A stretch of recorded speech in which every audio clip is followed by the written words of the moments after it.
Midnight crept in as Julian hunched over the old typewriter he'd found at a dusty estate sale. Its keys gleamed, cold and inviting beneath the dim lamp.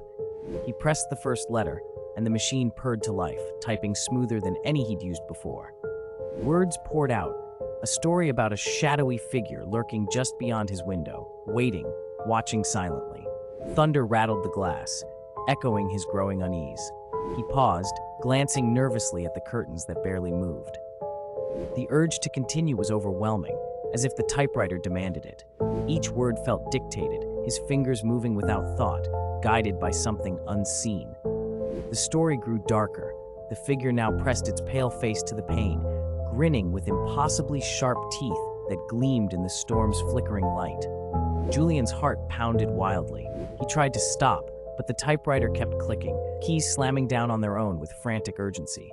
He yanked at the paper, but it wouldn't budge. The final line appeared, chilling and clear. "It's behind you." A cold breath brushed his neck. He spun around, eyes wide with terror. His unfinished story had become his nightmare.